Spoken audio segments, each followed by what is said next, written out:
We can't be satisfied, right, to hold processions out on the streets, julus out on the streets, which simply meet our needs. We can't be satisfied with that.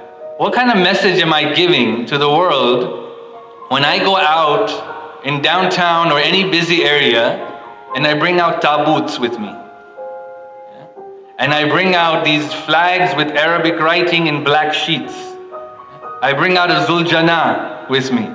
I bring out these things, and on the streets, I'm doing matam, beating my chest, not gently. I am beating my chest like I would beat my chest at a mosque, right? I'm asking you, what message are we giving to the public? If you were to see this, like just flip the script for a second, right? Like if you were to see a bunch of skinheads, wearing their jeans and their bomber jackets with their heads shaved, and they're out there with these Nazi symbol flags, and you see 100 of them, 200 of them, 300 of them. Are you gonna go and say, hey, what's happening here?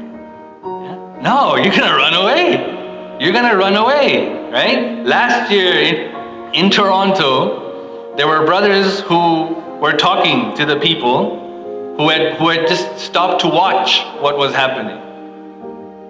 Things are being recited in Urdu. There are black flags that look like ISIS flags. There is matam that is happening. It's cold, and they are doing matam. And so they asked the people. They said, like, hey, what do you think is happening here? And you know what their response was? They said, we thought this was an ISIS march. What message of Imam Hussain are we giving? Be honest to yourselves. What kind of message? I want to go out in a julus for my needs, for my spiritual needs, then do it in the parking lot. There's no need to go out in downtown Toronto. But the moment I step out of my property, I am now spreading the message of Imam Hussain to the world, not for me anymore. You understand what I'm saying? I'm not saying don't do it. Do it. There are ways to do it. There are times to do it. No one's going to stop you from doing what you want to do in your own mosque. But the moment you step outside, we don't realize that between cultures alone, between Shia cultures, there is confusion about what happens in the moments of azan. I was in LA, true story. I was residing in Los Angeles. I was residing at an Iraqi center. And one of the brothers from that center went to a Pakistani center for one of the nights because he was closer to his work. And I think it was the Shahadat of Aun and Muhammad, the 6th night. And so they took out 2 tabuts, right? And they did the round inside the mosque. And then the guy comes to me the next night. He said, Sheikh, I have a question. And I was like, yeah. He's like, I went to this mosque and they took out these coffins. I was like, uh-huh. He's like, who was in the coffin? This is a Shia, who just happens to be from a different culture, but that culture has never experienced what you and I experience.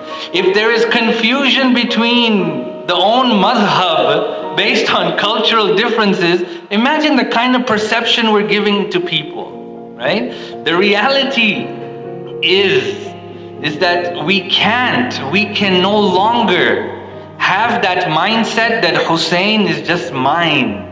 Hussain is not mine. Hussain belongs to the world. And if I want to give the message of Imam al-Hussain alayhi salam to the rest of the world, it has to be in a language and in a form that the rest of the world can accept.